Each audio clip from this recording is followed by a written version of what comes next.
Hello, my name's Vespera, and my sister left our 75-year-old grandmother at gate C34 of a crowded airport, like she was baggage too heavy to carry. While they flew to Hawaii sipping cocktails, Grandma sat alone with a handwritten note in her lap.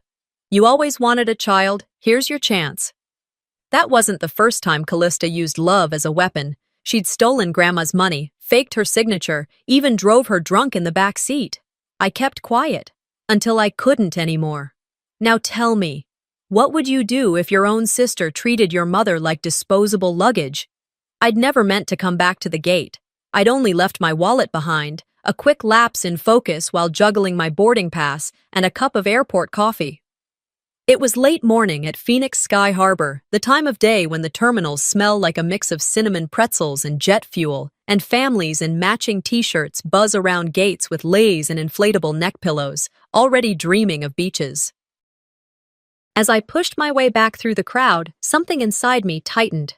There was a stillness by the window where there should have been movement. My eyes fell on a familiar figure. Grandma Inez, sitting stiffly in one of those molded plastic chairs, her coat slipping off one shoulder, her eyes fixed on the departure board like it might change if she stared hard enough. Her suitcase was parked beside her, zipped, untouched. She looked like a photograph of someone who'd been waiting too long. That seat wasn't supposed to be empty. It wasn't supposed to hold her alone. I slowed, weaving between a father herding 3 kids and a couple taking selfies with their passports. "Grandma?" I called softly. She turned her head like it took effort. Her eyes flickered with something like relief, but it was faint, almost hesitant, as if she wasn't sure I was real. "Vespera," she said, and her voice cracked on my name. I knelt beside her.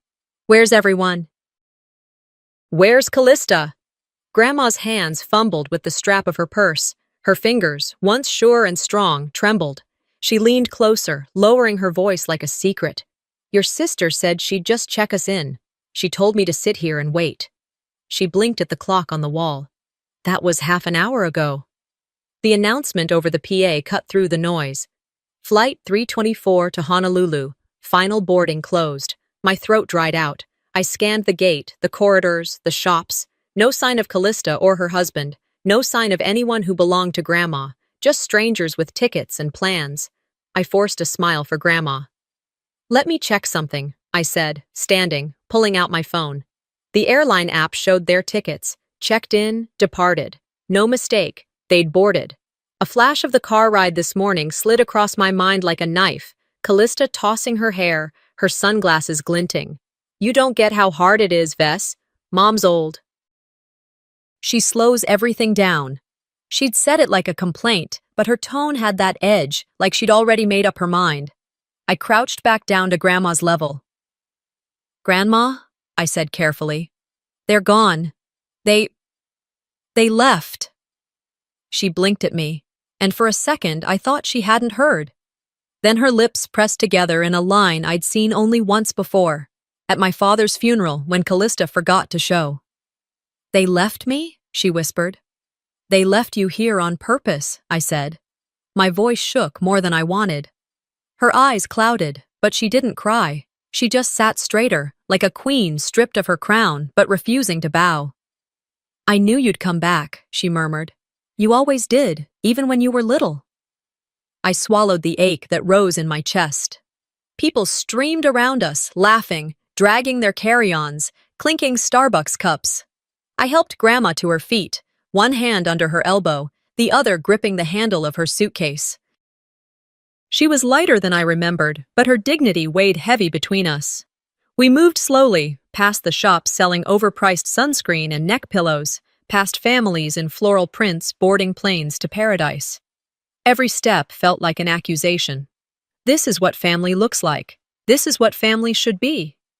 In the elevator down to the parking structure, the walls mirrored our faces, hers lined but still strong, mine tight with fury. She adjusted her coat. "Callista didn't even look back," she said softly. I bit back a curse.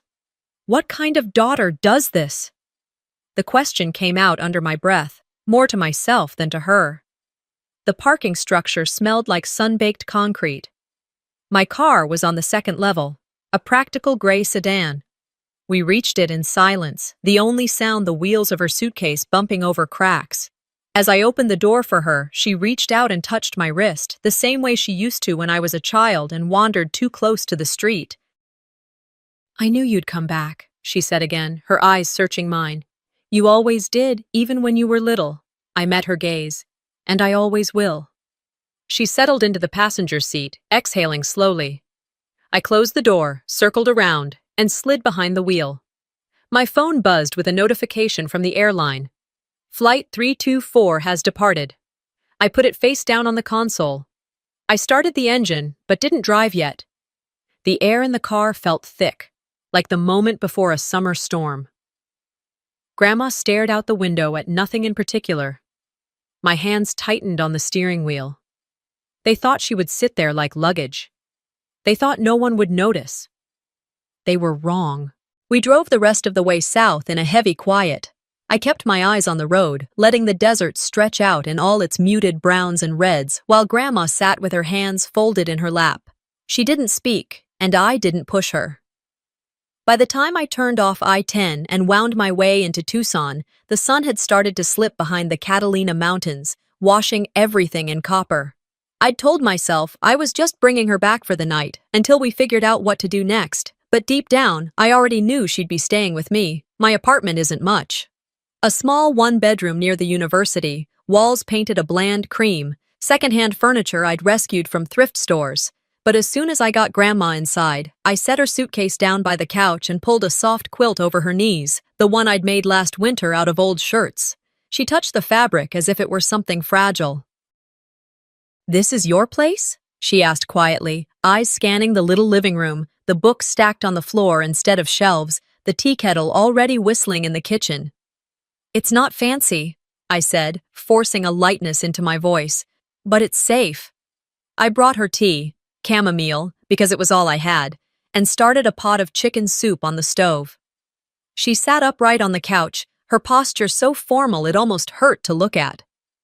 This wasn't the woman I remembered from my childhood, bustling in her own kitchen, a dish towel slung over one shoulder. Here she looked like a guest in a stranger's house. I moved around the kitchen automatically, stirring, tasting, making small noises so the silence wouldn't eat us whole. My mind kept flashing to that gate at the airport, the empty seats, the absence of Callista. It wasn't just neglect, it was calculation. I caught Grandma watching me as I chopped carrots. She said softly, "You've always been the quiet one." I gave a small laugh. "You noticed?" She smiled a little, but it didn't reach her eyes. "You think nobody does? But I do." Her words yanked me back to another kitchen, decades ago. I was 7, sitting at her table, working on a school project while my mother and Callista argued in the next room. Grandma had shown me how to thread a needle, how to make small, neat stitches even when your hands tremble. She'd said, "You don't have to shout to be heard. You just have to keep going." That memory brushed against something deep. I stirred the soup and blinked hard. When I brought her a bowl, she reached into her purse with fingers that trembled just slightly. "I've kept something for you," she said. She unfolded a small, faded handkerchief, the edges worn, a child's uneven embroidery spelling out her name. "You gave this to me when you were 6, she said. "You told me I was your real mommy." The room tilted. I remembered the afternoon, the bright thread, my small hands clumsy but determined, her patient smile. I hadn't known she'd kept it all these years. I sat down next to her and touched the fabric. "I didn't think you'd remember that," I whispered. "I remember everything," she said, "especially the good." We sat like that for a while, holding onto a piece of cloth that had somehow carried us through decades. It felt like proof that even when the world had treated me as invisible, someone had seen me. My phone buzzed on the coffee table, jarring us. The screen lit up with a FaceTime request. I frowned. "It's Becca," I said. "Callista's daughter." Grandma's face softened. "Answer it." I swiped to accept. Becca's freckled face filled the screen, framed by her bedroom posters. "Grandma," she squealed, "I wanted to see you." "Sweetheart," Grandma said, smiling for the first time that day. "I'm fine." "I'm with Aunt Vespera." Becca leaned closer to the camera, lowering her voice like kids do when they know they're saying something they shouldn't. Mom doesn't know I'm calling. She's still at the hotel. I forced a smile. That's okay, honey. We're glad you called. Becca twirled a strand of hair, frowning. Mommy said, if Grandma dies, we don't have to share the money. She said it the way a child might repeat a recipe, no understanding of the poison in the words. The room went cold. My hand froze mid-pour, tea sloshing onto the saucer. Grandma's smile faltered, but she didn't say a word. I cleared my throat. Becca, sweetheart, you shouldn't worry about things like that. She looked confused. I'm not worried. Mommy said it's better that way. She said Grandma's old anyway. Okay, honey, I said gently. We'll talk later, all right? Give your mom my love. We ended the call. The screen went dark. The only sound was the hum of the fridge. Grandma stared at the quilt in her lap. Her hands were still, palms flat, as if holding something invisible. She's been hearing things like that for a while, hasn't she? I asked quietly. Grandma didn't answer. She just kept staring at her hands.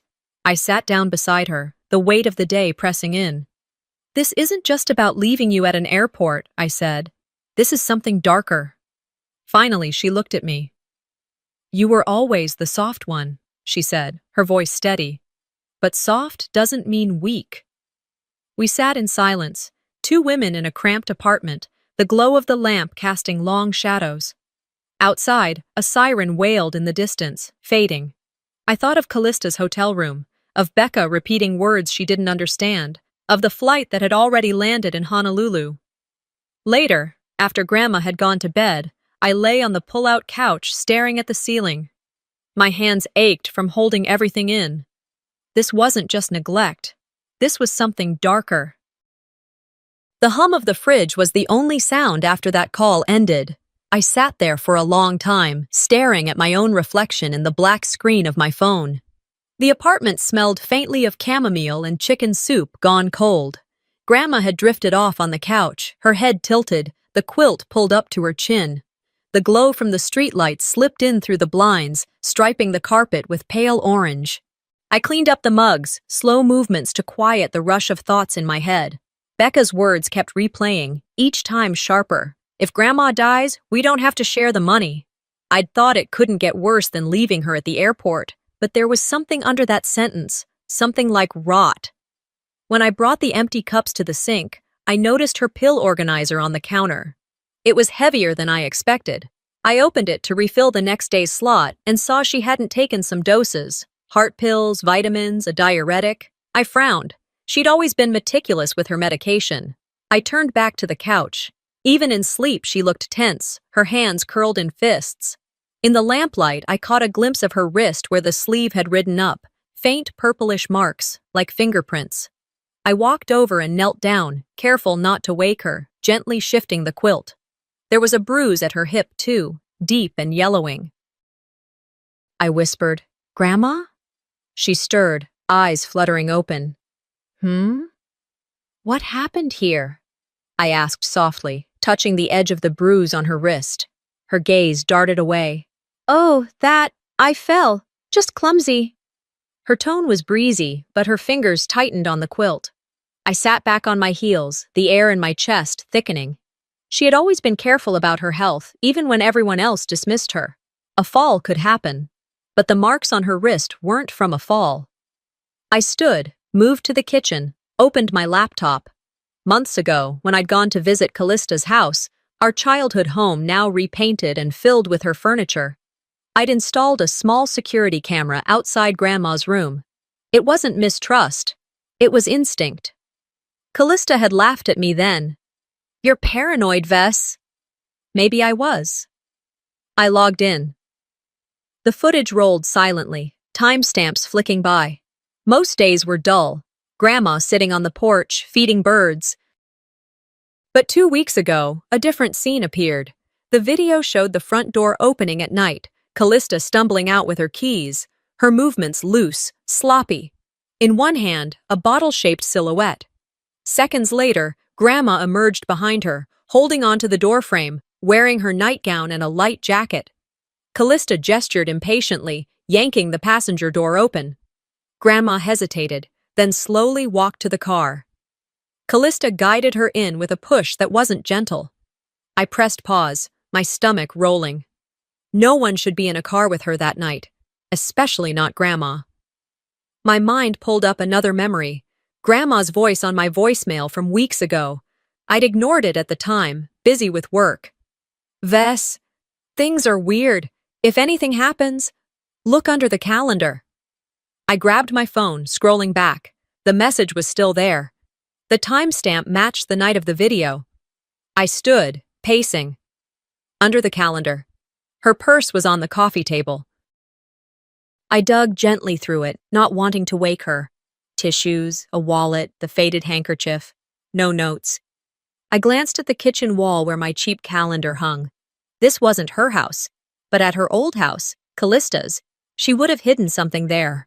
I called Dr. Harlan, her longtime physician. It was late, but the after-hours line patched me through. When I identified myself, the nurse hesitated, then said, "We've been concerned about your grandmother. Her labs showed significant weight loss, low sodium, dehydration signs. She told us she wasn't hungry. We suggested hospitalization, but your sister declined." My grip tightened on the phone. She wasn't eating? That's what she said. But sometimes, you can't tell if someone's choosing or someone's controlling. "Thank you," I said, my voice thin. I hung up. The kitchen clock ticked loudly. I walked back to the couch. Grandma's eyes were open now, watching me. "You're still up," she murmured. "I'm just checking some things," I said. "Grandma, when you said you fell, did Callista, were you eating enough?" Her mouth moved, but no sound came. Then slowly, she said, "You don't need that much. You just sit all day." My heart lurched. "I didn't want to cause trouble," she whispered. "She'd say I was ungrateful, that I was ruining her life." I sat down beside her, heat rising behind my eyes. "Grandma, that's not just neglect. That's abuse." She blinked, a single tear slipping down her temple. "I know, but I thought if I stayed quiet, it would stop." I took her hand. "You don't have to stay quiet anymore." Her fingers squeezed mine weakly. I stood, crossing to my desk. I opened my laptop again, scrolling back through the footage, saving clips, dates, timestamps. My lips pressed into a thin line. If they wanted quiet, they should have picked another family. I didn't sleep after that night. I lay there for a while, listening to Grandma's slow breathing from the couch and the occasional car hissing by on Speedway Road. The desert nights here can be quiet in a way that feels like judgment. I kept replaying the videos, the bruises, the doctor's words. If Callista thought I'd keep quiet, she'd miscalculated. By 3 a.m., I was up. I made coffee just to have something to do with my hands. The smell filled the apartment, bitter and grounding. Grandma shifted under the quilt but didn't wake. Her purse was still on the table where she'd left it. My own heart was pounding like I was about to do something dangerous. I'd remembered her voicemail, "Look under the calendar." When I'd helped her pack after my last visit to Callista's, she'd tucked a flat bundle under the lining of her suitcase. I'd forgotten about it until now. I eased open her suitcase by the door, feeling under the folded sweaters. My fingers brushed an envelope. It was thick, sealed with tape, marked in her handwriting. Private, only for Vess. I sat at the kitchen table, the envelope before me like a small bomb. The table was already cluttered with unpaid bills, prescriptions, a half-empty mug. I broke the tape carefully. Inside were copies of insurance statements, benefit claims, and authorization forms, all signed Inez, but the signatures weren't hers. The loops were too wide, the ink too heavy.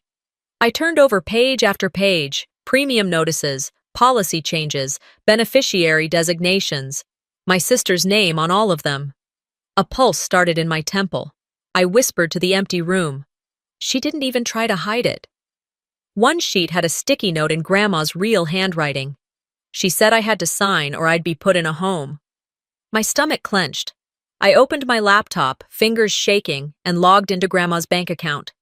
She'd given me her credentials months ago, just in case. The last withdrawals stared back at me in black and white.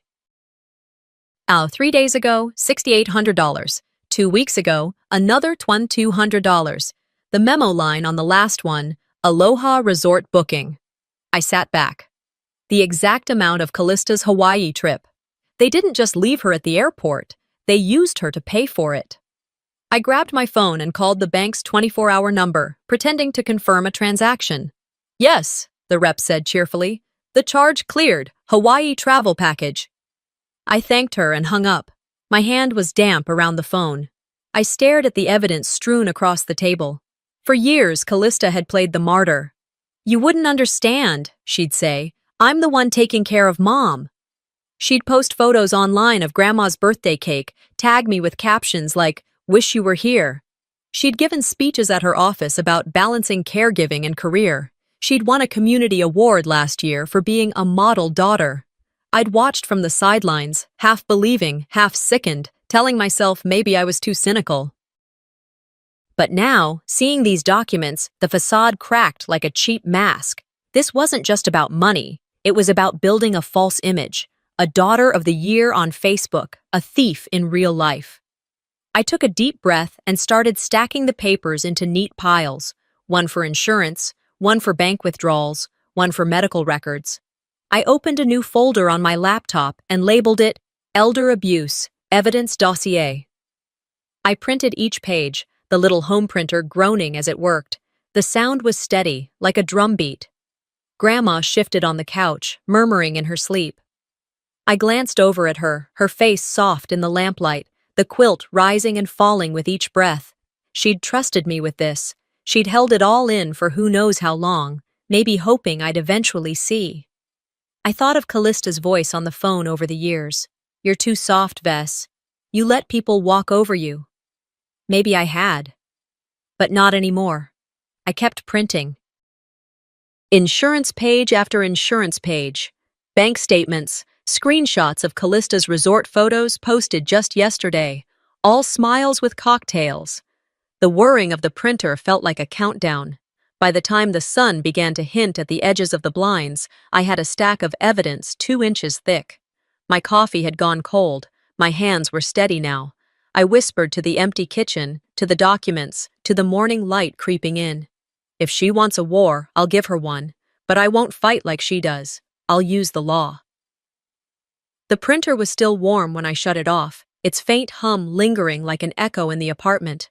I'd been awake all night, sorting through documents, labeling files, building a paper trail brick by brick. Each page on the kitchen table was a piece of scaffolding, a wall I had been too afraid to construct until now. Outside, Tucson was stirring. Garbage trucks groaned down the street, rattling the asphalt. Someone a few doors down brewed coffee, the scent sneaking through the paper-thin walls and mixing with the dry desert air. Grandma was still asleep on the couch, a blanket drawn up to her chin. She murmured sometimes in her dreams, fragments of words, syllables that didn't quite form. Earlier, when I leaned close, she had turned her head away, sinking back into silence. I hadn't pressed her. Letting her rest felt like the kindest choice. So I sat instead, my phone in my hand, scrolling through Callista's photos from Hawaii. Image after image glowed across the screen, her hair blown out by an ocean breeze, sunglasses perched like a crown, an umbrella drink balanced between manicured nails, captions filled with hashtags about self-care, about balance. The last straw wasn't the money, it wasn't the forged signatures, not even the bruises she had left on me in younger years when she knew I wouldn't fight back. No, the last straw was her smile. That smug smile, stretched wide across beaches she didn't pay for, radiating victory as though she had already won. I opened a new text thread. My thumb hovered over the keyboard, but instead of typing, I pressed the call button. She answered on the third ring. Music and laughter spilled down the line. I could hear waves breaking faintly, glasses clinking, someone ordering another round of cocktails. "Vez," she drawled, voice thick with amusement. "Didn't expect to hear from you. Everything okay with Mom?" I steadied my tone, kept it even. "I'm with her now. She's here with me. I just need to understand. What were you thinking, Callista?" A pause followed, filled by the scrape of a chair on tile. Then she spoke, her words cool and unbothered. Relax, Vess. I didn't abandon her. I freed myself. You'll understand when you're older. My nails dug crescents into my palm. You left her at an airport, alone. Her laugh was low, cruel. She's going to die anyway, she said, her tone like ice snapping. I'm just helping her get used to being alone. The apartment went silent except for the drum of my heartbeat. The line hissed with wind from the beach bar, laughter layered behind it. You're her daughter, I managed at last. My voice cracked but stayed audible. Do you even hear yourself? You always were dramatic, she replied. Enjoy playing savior. Then the call clicked dead.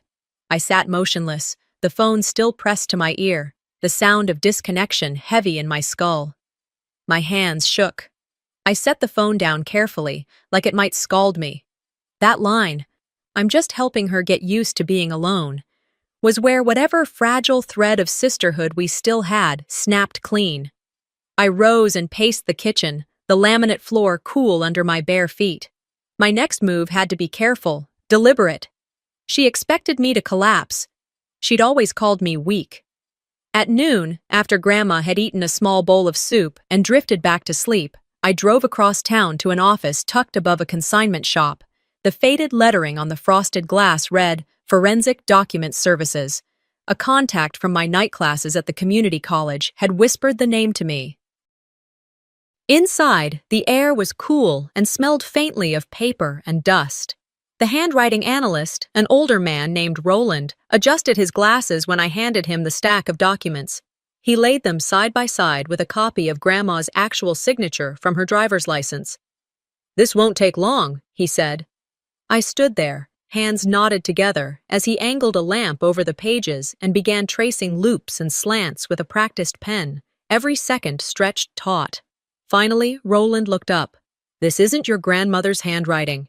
The strokes are inconsistent with her neuromuscular pattern. He set his pen down firmly. This is a forgery. The word hung in the room like a gavel strike. I took the papers back, my hands tightening around the folder until the edges cut into my skin. Thank you, I whispered, my voice shaking. I paid in cash and stepped outside into the punishing Arizona heat. The sky was that hard desert blue, so sharp it seemed to slice through everything.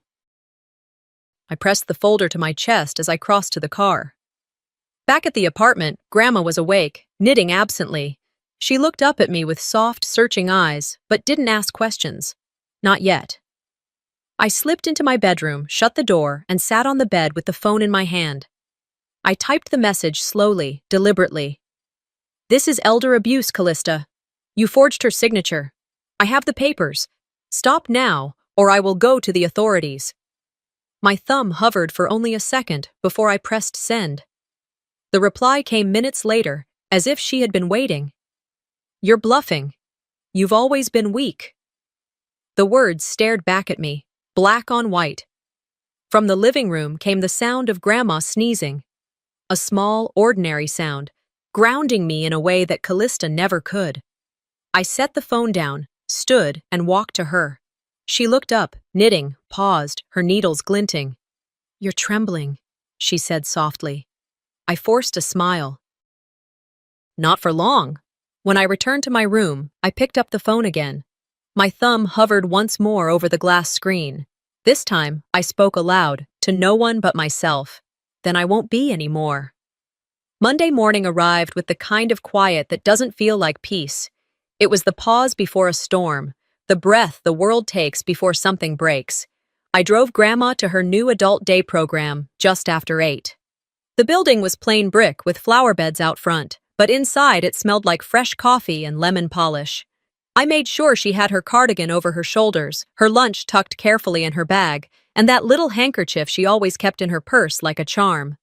She smoothed my cheek with her hand before I left, her voice no louder than a whisper. Don't worry about me, she said. Just take care of what needs to be done. So I did. By 9, I was sitting in my empty classroom at the community college. No students, no chatter, no colleagues bustling in with stories from their weekends. Just me, a stack of lesson plans I couldn't bring myself to look at, and the glow of my laptop, the weapon I had finally decided to wield. The air smelled faintly of dry erase markers and old carpet. I pulled the blinds halfway closed, letting just enough sunlight in to feel tethered to the day, but not so much that it exposed me. I needed the half-shadow. I needed the sense of privacy. I opened the Department of Justice's Elder Abuse Reporting portal. The page loaded, the form waiting like a test I hadn't studied for. My fingers hovered above the keyboard. For a moment, guilt clawed at me. It felt like betrayal, typing my sister's name into a box marked perpetrator. But then I pictured Grandma's hands trembling when she gave me that envelope. I pictured her slumped in the airport chair at gate C34, her voice cracked from thirst when she called me. I thought of the bruises, the weight loss, the way her once strong shoulders had started to fold in on themselves. No, this wasn't betrayal. This was protection. I began to type. Every line of that form was a brick in a wall Callista couldn't spin into dust. I listed dates, names, financial records. I attached scans of the forged signatures, copies of the bank withdrawals, the flight itinerary, the doctor's notes confirming malnourishment, evidence layered into evidence, like stacking sandbags against a flood. When I clicked submit, the small mechanical click of the mouse filled the room. It wasn't loud, but it was final. A bridge burned cleanly behind me, and for once, I didn't flinch. I didn't stop there. I forwarded the entire file to Alan, an old acquaintance from law school who had taken a different path. Elder care litigation. My message was short, stripped of emotion. This is real, and I need backup. I hit send. Then I sat back in my chair, staring at the ceiling tiles. My sister isn't careless, I said softly into the still room. She's calculated, and now she's reported. I packed up, locking the classroom door behind me. On the way home, I stopped for a smoothie. The cafe was crowded with students, laughter and conversations overlapping in the background. I checked my phone while waiting in line. That's when the notification came. I'd been tagged in a video. Callista's account. Of course, she had reposted an old Facebook memory. A video from exactly a year ago. On the screen, she was spoon-feeding Grandma a bowl of soup, her laughter loud and stage-ready, her smile wide enough for a sitcom. The caption read, "Taking care of Mom is the most important thing in my life. #blessed, #caregiver life." I stood in the parking lot, smoothie sweating in my hand, watching it play in full. What the video didn't show was what happened after. How Grandma had called me sobbing that night, whispering that she hadn't eaten all day until Callista forced the camera on. How Callista had yelled at her for not opening her mouth wide enough, then snapped at her to smile for the performance. I opened the comments, dozens of people praising her. "So sweet. You're such a good daughter." My thumb hovered for a beat. Then I typed. "And yet she left her at gate C34 and never looked back." I pressed post. I didn't expect what happened next. Within hours, the comment section ignited. Replies cascaded down my screen. "Wait, what? I was at that gate. I saw an elderly woman sitting alone. I thought someone forgot her. No way she'd do that. Actually, she's always seemed like she was putting on a show." I didn't argue. I didn't add explanations. Instead, I replied with 2 screenshots. First, the boarding pass timestamp, showing exactly when Callista and her family had boarded their flight to Hawaii. Second, the $6,800 withdrawal from Grandma's bank account dated that same day. Memo line, resort payment. No hashtags, no filters, just the truth. By evening, the screenshots of Callista's video were plastered across Reddit. Someone had stitched together a side-by-side, her beaming spoon in hand, captioned, "Caregiver life," and a grainy airport security photo of Grandma sitting slumped in a chair at gate C34. I hadn't shared that image, but I hadn't stopped it either. That night, Inez sat beside me on the living room couch while I scrolled through the digital wreckage. She held her tea in both hands but didn't drink it. She didn't ask to see the posts. She didn't need to. When I read one anonymous comment aloud, she said caring for her mom was just a narrative for social media. Grandma looked up at me, her eyes tired but clear. "I knew," she said softly. "I just didn't think anyone else ever would." The weight in her words settled deep in my chest. Later, after I tucked her into bed, folded the blanket over her shoulders, and washed the dishes still in the sink, my phone buzzed again. A new email. The subject line read, "Your case has been opened. A federal agent has been assigned." I sat down at the table, staring at the screen. The storm wasn't coming anymore. It had already begun. The email sat in my inbox like a fuse waiting to catch. A federal agent has been assigned. Those words should have felt like validation, the kind of official recognition I'd been clawing toward for weeks. Instead, all I felt was the tightening in my throat, a pressure that had nothing to do with fear and everything to do with knowing my sister. Callista never surrendered ground quietly. If I had struck first with evidence, she would retaliate with narrative. And right on cue, she did. Sometime after midnight, my phone began to buzz. Not once, not twice, but again and again until it rattled across the nightstand. Bleary-eyed, I opened it. Dozens of notifications. Facebook. Of course. At the top of my feed was her post, one of those pastel-colored status boxes with the sentimental font, the kind people use to announce births or engagements. Hers read, "Please pray for my mom. She's showing signs of early dementia, and it's heartbreaking. Sadly, my younger sister is manipulating her and trying to take control out of jealousy. We've always protected Mom with love. Please be kind." The comments poured in beneath it, already in the hundreds. "You're so strong, Callista. Families are hard, but you've always been the backbone. Sending prayers. Your sister will regret this one day." But buried deeper were other voices. "Didn't someone say your mom was left alone at the airport? Wait, I thought I saw a post tagging you in something. What's going on?" I scrolled, my chest constricting. The private messages came next, ping after ping from acquaintances, old coworkers, even people I hadn't spoken to since high school. "Is this true? Why would you do that to your own sister? You're sick. Get help." And just like that, the narrative had flipped. I didn't respond. I didn't argue in the comments. I knew better than to throw kindling on a fire people had gathered around for spectacle. But inside, something broke. Not just frustration, something colder, betrayal settling deep into bone. The next morning, I dialed my mother. Some naive part of me still wanted to believe she would defend me, or at least hesitate. She answered on the second ring. "Hello?" "Hi, Mom." My voice was tighter than I meant. "Did you see Callista's post?" A pause, then cool as a blade. "I did." "And you believe it?" Another pause, longer this time. I could hear her breath, hear the decision before she spoke it. "Your sister told me you've been unstable, that you're manipulating things. I trust her, Vespera. You've always been emotional." That word, emotional. It hit me like a slap. Always her favorite weapon, respectable on the surface, poisonous underneath. I pressed the phone harder to my ear. "You didn't even ask me what happened. You didn't ask me anything. You already chose. She's done more for your grandmother than you ever have, and if you keep this up," she said, her voice dropping to a low hiss, "don't bother coming home again." Click. The line went dead. I sat staring at the phone until the screen faded black. I don't know why I had called.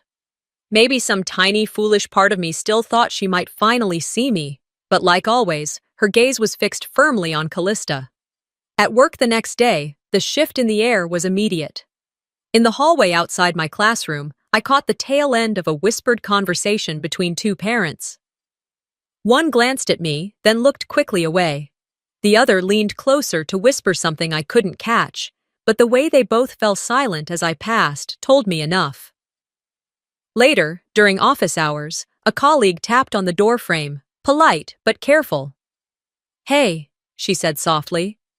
"I don't mean to intrude, but someone mentioned a family situation online. Is everything okay?" I forced a smile. "It's fine." But inside, my heart sank. They're winning, I thought. She's winning. Publicly. At home that evening, Grandma sat in her usual chair by the window, knitting with quiet focus. Her stitches were looser these days, but her hands still moved with stubborn steadiness. I sat beside her, unsure how to begin. "There's a video going around," I said finally. "Callista posted it. About you, about me. She's saying you're sick, that I'm making everything up." Grandma's needles stilled. She stared down at the yarn for a long moment before lifting her gaze. "She said I'm sick?" I nodded. "She said I don't remember?" "Yes. She's trying to convince people you're confused." Grandma set the knitting aside, her eyes burning with a clarity I hadn't seen in weeks. "I remember her leaving me. I remember sitting at that gate alone. I'm not crazy." "I know," I said, taking her hand. "But now we have to prove it." Her grip tightened. "You always believed me. Even when you were little and no one else did." That evening, Inez came over, insisting on helping me organize the file. We sat cross-legged on the floor, papers spread around us like puzzle pieces, medical notes, bank statements, airline receipts. She handed me a bill with her usual precision, her fingers brushing mine. "If this is the last thing I help you do," she said quietly, "I want it to be this." When she finally went to bed, I stayed up, alone with the glow of my laptop. A new email blinked into my inbox. Subject line: Subpoena issued. Hearing scheduled. Guardianship and elder financial abuse. My heart pounded. Not with fear this time, but with focus. They were going to see her. The real her. And maybe, finally, the world would see me too. We sat in the car for a long moment before going inside, the courthouse looming above us like a stone mountain, its columns stark against the morning sky. The air felt heavy, the kind of heavy that sits on your chest before a storm breaks. Inez's hand rested over mine. Her skin was cool and paper-thin, but her grip was steady, strong in the way only someone who has weathered decades of storms can be. She looked straight at the courthouse doors. "I can do this," she said. Her voice wasn't loud, but it was firm. I squeezed her hand. "I know." Inside, the courthouse smelled of paper, recycled air, and the faint chemical tang of floor polish. Security was routine. Metal detector, bag check, a polite nod from the bailiff. We walked slowly toward the second-floor courtroom, Inez refusing the wheelchair offered at the entrance. She wanted to stand on her own feet today. It mattered to her, even if each step was careful. Callista was already inside when we arrived. She stood at the front of the courtroom near the counsel tables, posture perfect, shoulders angled so that the light caught her cheekbones. Her cream-colored suit looked expensive, matched with nude heels that clicked lightly against the tile. Makeup flawless, hair polished into sleek waves. She smiled faintly as we walked in, as if she were walking a red carpet instead of standing trial for abandonment. Our parents were just behind her. Dad wore his usual blank expression, the one he'd perfected to survive conflict without ever taking sides. Mom, chin lifted, lips pressed tight, radiated the message she had always lived by. We don't air dirty laundry. Even here, she still thought reputation was the only thing worth saving. Alan met us just outside the chamber doors. His tie was slightly crooked, but his expression was calm, confident. "We're ready," he said, and the steadiness in his tone anchored me. The hearing began exactly on time. Judge Monroe entered, gray hair cropped close, face lined from decades of listening to arguments and excuses. He adjusted his glasses, took his seat, and after a few opening remarks, his gaze swept the room. "We are here today to review the petition for change of guardianship of Mrs. Inez Quinn and to examine allegations of financial and emotional abuse," he said. "All parties have submitted documentary evidence. We will proceed with testimonies and expert reviews." My stomach clenched when the prosecutor rolled in a TV cart. The screen flickered on, and the footage began to play. There was Grandma, Inez, captured by the airport's security cameras. Sitting alone, shoulders hunched, eyes searching the crowd. Frame by frame, the court watched her wait as people bustled around her with luggage and children, strangers glancing and moving on. No one came back for her. The silence in the courtroom thickened with each second. Next came the medical records, photographs of the bruises on her arms, the physician's report documenting weight loss and malnourishment, a doctor's note outlining patterns of neglect. Then the bank statements, withdrawals timed perfectly with Callista's vacations, the $6,800 resort payment written in neat black ink. Finally, the handwriting analysis appeared on the screen. The expert testimony was clear. The signatures on those forms were not Inez's. They were forged. Callista stayed stone-faced through most of it, only occasionally leaning toward her attorney to whisper something. But when the judge turned to Grandma, everything shifted. "Mrs. Quinn," Judge Monroe said, voice steady, "do you remember the day your daughter left for Hawaii?" Grandma lifted her chin, straightening in her seat. Her voice was quiet, but unwavering. "Yes, I do. Please tell the court what happened." She folded her hands in her lap. "My daughter Callista told me she'd be right back. She said she was going to check us in, but she didn't come back. She boarded the plane without me. She left me there." "And do you recall who came for you?" Grandma turned her head, her eyes finding mine across the room. "Vespera," she said. "She always comes back." I blinked quickly, biting the inside of my cheek to hold back the wave that threatened to break. The quiet broke when Callista suddenly stood, her chair scraping loudly against the floor. "She's confused," she snapped. "She's old. She doesn't even remember it right." The judge's voice cut through her protest like a blade. "Sit down, Ms. Quinn." Callista froze, her mouth still half open. Then, slowly, she sat, her jaw locked tight, fury seeping through the cracks in her perfect smile. Alan stepped forward only long enough to hand over the transcript of my elder abuse report, my signed affidavit, and a letter from Grandma's physician confirming she was of sound mental capacity.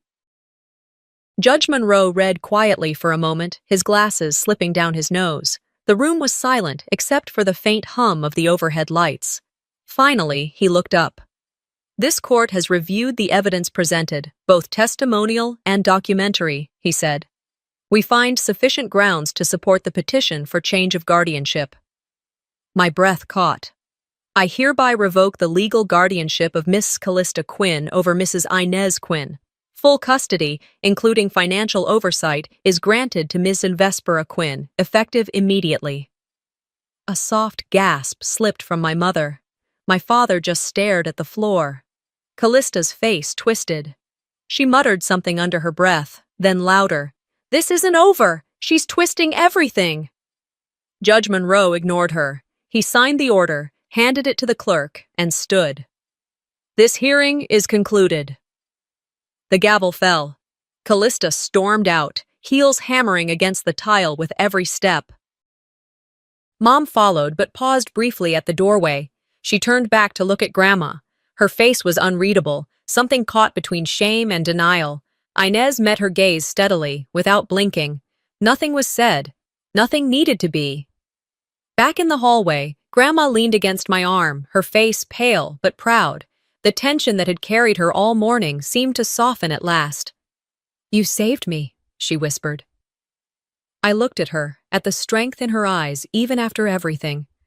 "No," I said softly. "You saved me first." The sun had already cleared the mountaintops by the time we pulled into the driveway, that familiar Tucson brightness casting long shadows across the gravel. It had been exactly 4 weeks since the hearing, a month since Callista stormed out of that courtroom, and my mother followed without looking back. The new house was smaller than Grandma's old one, and much simpler. 1 story, 2 bedrooms, a narrow strip of desert garden in the front yard, with prickly pear and yucca that bloomed in soft reds when the weather was kind. The air smelled like dust and sage. Inside, it felt lived in. Not perfect, but real. The first few nights were hard. Grandma moved slow, her sleep light and fitful. She'd wake up disoriented, not sure where she was. I'd hear her whispering in the dark, sometimes apologizing to people long gone. But each day, a little more of her returned. She started going to a nearby senior center twice a week, knitting circles, music therapy, group crossword games. She'd come home tired, but lighter, and I found myself breathing again. I picked up part-time teaching hours at the community college, Just 2 classes, enough to pay bills and keep structure in my week. Mornings started with coffee and NPR, afternoons with slow walks through the neighborhood. We got into a rhythm. Nothing dramatic, no sudden revelations.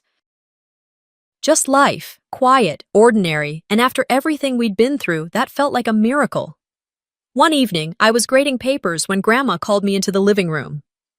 "You got something," she said, pointing to the little table by the door. It was a card, hand-addressed. The handwriting looked like a child's. Inside was a drawing, a stick figure with white hair, a pink dress, and a cane. Next to it, another figure with brown hair and a big smile. The caption read, "Me and Grandma at the park." Below that, in careful, blocky letters, "Grandma, I miss you. I hope Mommy gets better. Becca." I didn't realize I was crying until Grandma handed me a tissue. "She remembers the love," she said quietly. "That's what matters." I nodded, folding the card like it was made of glass. We hadn't heard from Callista. Her social media accounts were either deleted or set to private. A few people whispered that she'd moved to Oregon, that she'd left her job, that even Becca was now staying with her father. No one said much else. Verena and Silas hadn't called either. Not a word, not a text. It used to burn, that silence, but lately, it just was. Like background noise, I'd grown used to tuning out. A few days after the card arrived, there was a soft knock at the door. I opened it to find our neighbor from across the street, Mrs. Lacey, holding a peach cobbler. "I didn't know what you were going through," she said, avoiding my eyes. "But you did right." I thanked her, took the dessert, and stood in the doorway a moment after she left, letting the warmth of the afternoon settle around me. That night, while doing dishes, I found Grandma sitting at the table, her handkerchief clutched in one fist, her shoulders shaking. I dried my hands quickly and knelt beside her.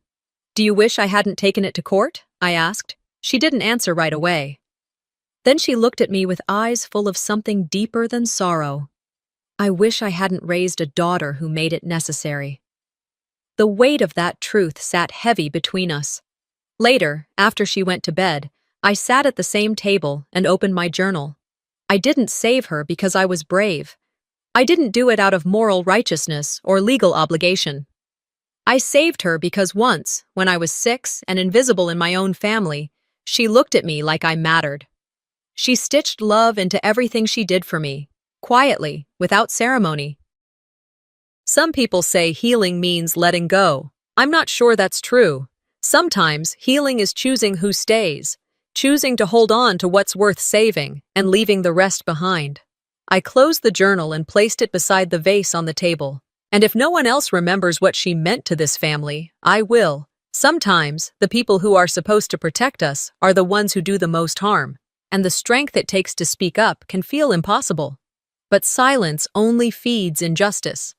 Vespera didn't act out of revenge. She acted out of love, and for that, a woman who had been forgotten found her voice again. What would you do if someone in your family crossed the line? Would you stay quiet to keep the peace? Or risk everything to do what's right? Let us know your thoughts in the comments, and if this story moved you, don't forget to subscribe. There are more real-life stories of courage, betrayal, and healing coming soon.